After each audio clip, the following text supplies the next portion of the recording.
Hello, my friends, and good morning. It's great to see you all again today. I want to talk a little bit this morning about how methods function in writing.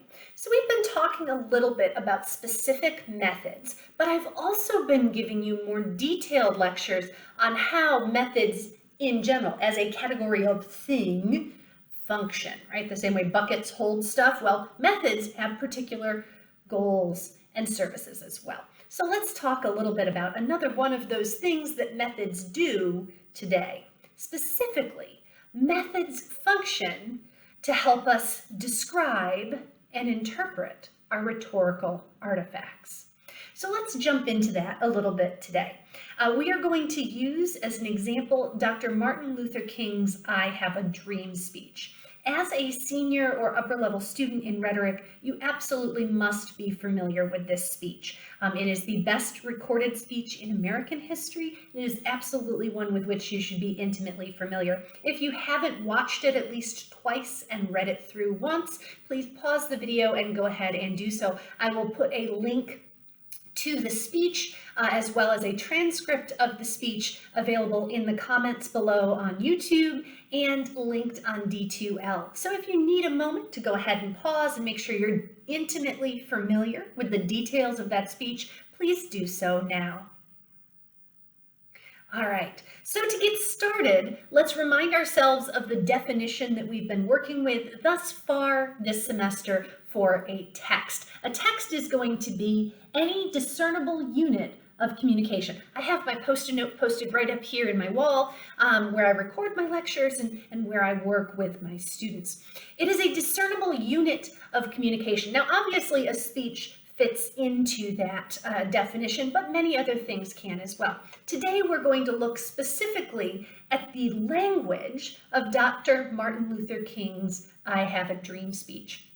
And we're going to use fantasy theme analysis as our exemplar method for today. But you could use this and you could do this with almost any method you wanted to attempt.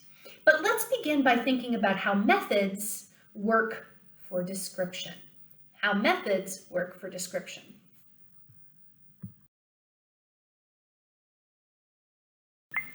So methods function as description in a couple of meaningful ways. Most importantly, by directing us toward what, particularly, we should describe.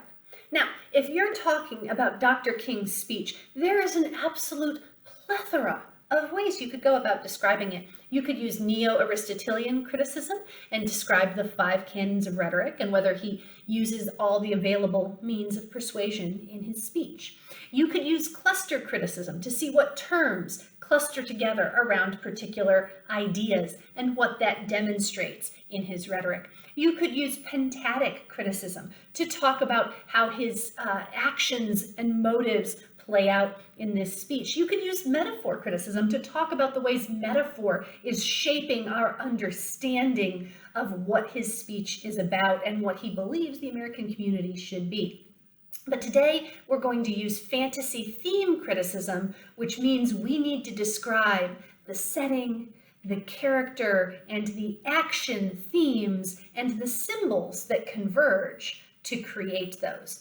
So the first thing I would look at is sort of the first half of the speech, where there are all these metaphors and ideas surrounding financial wherewithal, right? So we've got the metaphor of the check, of a promissory note. We've got the ideas of equality being embodied in financial arguments.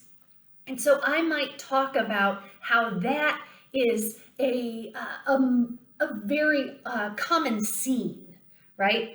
That if you have a checkbook and you have to balance your checkbook and you come up short in his particular culture, right, before we had credit cards and all of our bank statements were digital and automatic on our phones, right, you would have to balance your checkbook.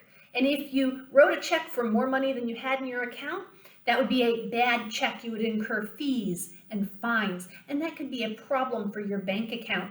And it made you unattractive to creditors. You couldn't be trusted to write an honest check, right? So I might talk about how that chained out into an understanding of what trust in the United States government was, and why Black Americans didn't trust the United States government, because of the shared understanding that the US government had written a check for life, liberty, and the pursuit of happiness, but had come up short when asked for the funds, right?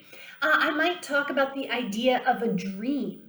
And I might talk about this as a fantasy that particularly comes together, right? One of those fully realized fantasies that has chained out fully, and that there is this dream of perfect equality, and that has chained out in such a way that it becomes a motivating force for people. It becomes a way to motivate audiences. If you say, I am working to fulfill that dream. If you talk about how you try not to see color because you want little Black boys and little Black girls to hold hands together in the spirit of brotherhood, right? Those ideas chain out in such a way.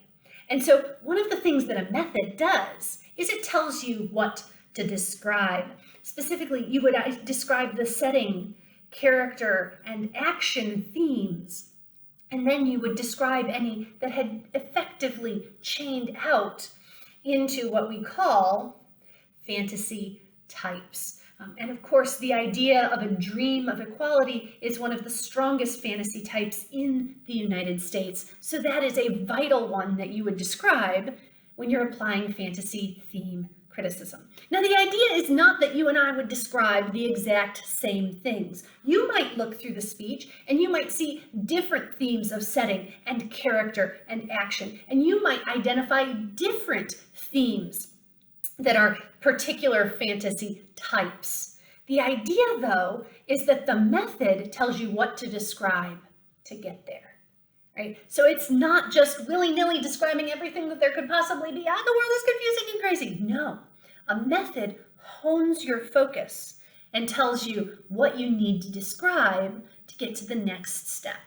And the next step is where we talk about interpretation. When we talk about methods as a means of interpretation, what that tells us is where we can go next. So think a little bit about, as we've already discussed, Neo-Aristotelian criticism. Neo-Aristotelian criticism gives you only one possible research question, right? You can only really answer, did they use all the available means of persuasion? And many of us have decided that that doesn't really fulfill our need as critics to do interpretation and evaluation beyond the foundational place of what the person said. That simply saying yes or no to the did they question just doesn't really fulfill us as much as we might like. And so we venture out into other methods. And with fantasy theme criticism, one of the questions we can answer is about motivation. How does this fantasy type motivate different actions? Or how do these fantasy themes chain out to motivate particular communal motives? And so that's one of the things that we do with interpretation.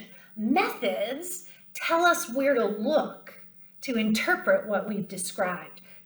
Methods tell us how to say why we see something being so meaningful. So if we were to talk a little bit about Dr. King's speech, and I was to focus on that dream, that fantasy of a dream of perfect equality and what the motives are there, I might look at my own life and say, I'm really interested in what it's like to be in a biracial family. To be in a biracial family, to be a parent of a biracial child, and to think a little bit, how exactly am I motivated by this idea of a dream? I might look at how other people in the future have articulated this idea of a dream. One of the best fantasy theme criticisms, it's a generative criticism, so it has some other stuff in it.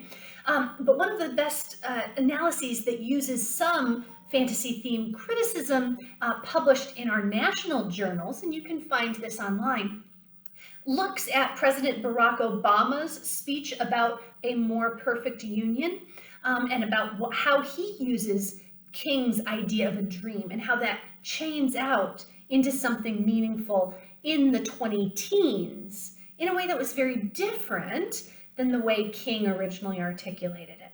And so that's one of the things that methods can do for us. Whether you're using fantasy theme criticism or any other method, a method can direct your interpretation, help you hone your argument, or, put another way, help you accurately ask and answer a meaningful research question.